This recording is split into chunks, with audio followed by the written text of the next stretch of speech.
معزز سامعین گرامی قدر، نبی کریم صلی اللہ علیہ وسلم کی سیرت کا ایک نہایت اہم باب آپ کے سامنے رکھ رہے ہیں کہ نبی کریم صلی اللہ علیہ وسلم کے ساتھ ہجرت کے مابین جو واقعات پیش آئے۔ گزشتہ خطبے میں ہم یہاں تک پہنچے تھے کہ نبی کریم صلی اللہ علیہ وسلم قباء کے محلے میں، عمر بن عوف کے محلے میں 10 دن سے زیادہ قیام کرتے ہیں، اور اسی اثنا میں 2-3 دن کے بعد حضرت علی مکہ میں لوگوں کو ان کی امانتیں واپس لٹانے کے بعد اور یہ اعلان کرنے کے بعد کسی کا کوئی لین دین، کوئی امانت نبی کریم سے اگر رہ گئی ہے تو مجھ سے لے لیجئے، نبی کریم نے مجھے اپنا نمائندہ یہاں پہ چھوڑا ہے، آپ بھی قباء کے محلے میں آن پہنچے۔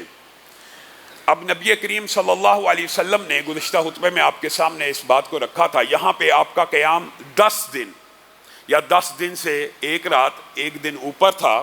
پیر کے دن آئے، یہاں سے کوچ کیا، جمعے کے دن دوبارہ مدینے کی طرف۔ سب سے پہلا کام، ابھی 10 دن کا قیام ہے، سب سے پہلی حاجت، سب سے پہلی ضرورت مسلمان امت کے لیے کیا ترتیب دی؟ جب بھی کسی جگہ قیام کرو، جب بھی کسی جگہ رہائش کرو، جب بھی کسی جگہ آباد ہونے کی کوشش کرو، جب بھی کسی جگہ سکونت اختیار کرنے کا ارادہ رکھو، تو سب سے پہلے کیا چیز مد نظر رکھو؟ مسجد۔ مسجد کہاں ہے؟ میں نے نمازیں کہاں پڑھنی ہیں؟ میں نے عبادات کہاں پہ ادا کرنی ہے؟ میری شادی بیاہ کے فرائض کہاں پہ انجام ہوں گے؟ میرے جنازے کہاں پہ پڑھائے جائیں گے؟ میرا معاشرتی میل ملاپ کہاں پہ ہوگا؟ میری کمیونٹی کیا ہوگی؟ مسجد ایک کمیونٹی سینٹر بھی ہوتی ہیں، مسجد اسلام کا پہلا پریزیڈنسی بھی ہے۔ مسجد وہ پہلی چیز ہے جس کو رسول اللہ صلی اللہ علیہ وسلم نے قباء کے صرف 10 دن میں بھی سب سے پہلی پریورٹی اگر رکھی تو مسجد کو رکھی۔ آج ہمارا معاشرہ کیسا معاشرہ ہے کہ مسجد کے قریب جو پلاٹ ہوتا ہے وہ سب سے سستا ہوتا ہے۔ مسجد کے قریب جو پلاٹ ہوا کرتا تھا صحابہ کے دور میں سب سے مہنگا ہوا کرتا تھا۔ تابعین، محدثین اور کئی 100 برس مسلمانوں کا یہ وتیرہ تھا کہ مسجد کی قریب کی زمین سب سے مہنگی ہوا کرتی تھی، اور اب یہ فضیلت شاید خانہ کعبہ اور مسجد النبوی ہی کی رہ گئی ہے کہ ان کی ارد گرد کی زمینیں تو مہنگی ہیں، باقی کسی بھی مسجد کے پاس چلے جائیں ارد گرد کی زمین سستی۔ سب سے سستی زمین کس کی ہے؟ جی قبرستان کے پاس جو پلاٹ ہے وہ سستا ہے، یا مسجد کے پاس جو پلاٹ ہے وہ سستا ہے؟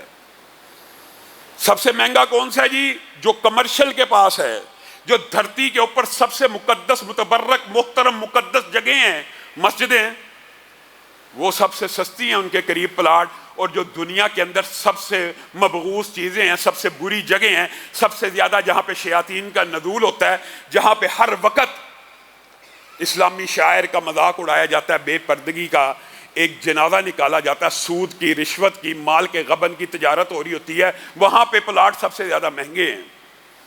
نبی کریم صلی اللہ علیہ وسلم نے مسجد قباء کے اندر اس علاقے میں قیام کے دوران سب سے پہلے مسجد کو قائم کیا۔ لَمَسْجِدٌ أُسِّسَ عَلَى التَّقْوَى مِنْ أَوَّلِ يَوْمٍ أَحَقُّ أَن تَقُومَ فِيهِ۔ اللہ نے بھی کہہ دیا، اے اللہ کے حبیب، اور یہ پوری امت کے لیے ہے، جو مسجدیں اس بنیاد پہ تعمیر ہوئی ہوں، جس کی نیت یہ ہوئی ہو کہ اللہ اس مسجد کو آباد کر تاکہ یہاں پر تیری عبادت کو سر انجام دیا جائے، یہ مسجدیں آباد ہو جائیں، سجدوں سے، رکوع سے، تلاوت سے، ذکر اللہ سے، جمعوں سے۔ جس مسجدوں کی قیام کی نیت یہ ہو، اللہ تعالیٰ نے نبی کریم کو حکم دیا، آپ نے بھی جا کے اس میں قیام کرنا ہے۔ اور رسول اللہ صلی اللہ علیہ وسلم نے اس حکم کی کیسی پیروی کی۔ مسجد قباء کی فضیلت کے اعتبار سے بھی یہ حدیث نہایت اہم ہے۔ نبی کریم صلی اللہ علیہ وسلم پھر جب تک زندہ رہے، جب تک مدینہ میں رہے، آپ ہر ہفتے میں ایک دن پیدل یا سوار ہو کے مسجد قباء کی طرف جایا کرتے تھے۔ اللہ نے حکم ہی دیا تھا نا، لَمَسْجِدٌ أُسِّسَ عَلَى التَّقْوَى مِنْ أَوَّلِ يَوْمٍ۔ صرف اللہ نے یہ کہہ دیا نا رسول اللہ کو کہ آپ کا حق بنتا وہاں پہ کھڑے ہوں، تو رسول اللہ نے پوری زندگی میں ایک ہفتہ بھی یہاں پہ نماز پڑھنے کا ناغہ نہیں کیا۔ اور امت کے لیے کیا نصیحت کی کہ جو بندہ اپنے گھر سے نکلے مسجد قباء کی طرف جا کے نماز پڑھنے کی نیت سے صرف وہاں پہ 2 رکعتیں ہی چاہے پڑھ لے، اس کو کتنا اجر و ثواب ہے۔ آپ مدینہ جائیں، اللہ تعالی ہم سب کو مسجد النبوی کی زیارت کروائے، اور جب ہم مدینہ جائیں تو رسول اللہ کی اس حدیث کو بھی مد نظر رکھنا ہے۔ رسول اللہ نے کہا جو مدینہ میں آگے ہے، یا جو مسجد النبوی سے یا مدینہ سے یا کہیں سے بھی مسجد قباء میں اس نیت اور ارادے سے نکلتا ہے، قرآن پاک کی اس آیت کی روشنی میں صرف 2 رکعتوں کو ادا کرتا ہے تو اللہ رب العزت اس 2 رکعتوں کے بدلے میں اسے پورے کے پورے عمرے کا ثواب دے دیتے.